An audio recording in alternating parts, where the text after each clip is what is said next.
It looks like Nate Diaz versus Jake Paul 2 is not going to happen. He says here, I'm good. I'd rather fight real fighters and never backtrack to the minor leagues. And then he gives his own take on the name PFL, and you could read that for yourself. So first and foremost, I agree with Nate Diaz on this subject 100%. Nate Diaz does not need the PFL. The PFL needs Nate Diaz, okay? Fighting for the PFL is a move backwards for Nate Diaz. And yeah, you'll say, oh, well, they're offering him $10-15 million, blah, blah, blah. Listen, guys, not everything in life is about money. Some things in life is about the principle of it.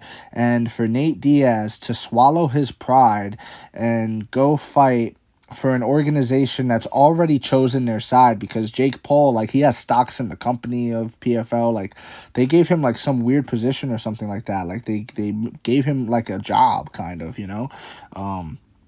and he's partnered with them. They're partnered. So why would he go do that? That's one. Two, Don Davis, the president of the PFL, went on Ariel Helwani's show, the MMA Hour, which is the biggest show in MMA. And he went on there and he trashed Nate Diaz. He called Nate Diaz a weasel, and he said he was hiding behind a rock from Jake Paul.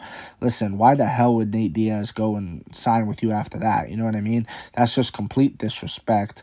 And, to call Nate Diaz a weasel, Nate Diaz has legacy in this game. He has icon status. He is someone who could walk into any mixed martial arts gym, not just in the country, but in the world, and be respected and, recognized, because he's earned that. He's earned that respect through his blood, sweat, and tears and time in the octagon. You know what I'm saying? He's done it. He is that guy.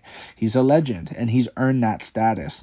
And for the president of the PFL, a company that, they haven't even been able to produce one big-time guy. Like, all of their people are just people that got cut from the UFC, Let's call it what it is. Anthony Pettis, Rory McDonald, OAM. These are all guys that, I don't think OAM got cut, but maybe he did. But point is that he's just taking guys that from the UFC and then bringing them over to the PFL. And, you know what I mean? It's not your own people.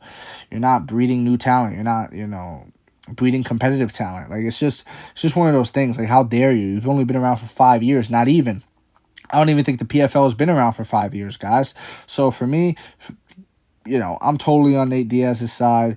It would be a move backwards to fight for the minor leagues of the PFL, and I'm glad he's not doing it. I'm glad that he's sticking to his guns. That's my take. Let me know what you think in the comment section below. If you agree, disagree, it does not matter. Just join the discussion, and please follow for more. Thank you. You are appreciated.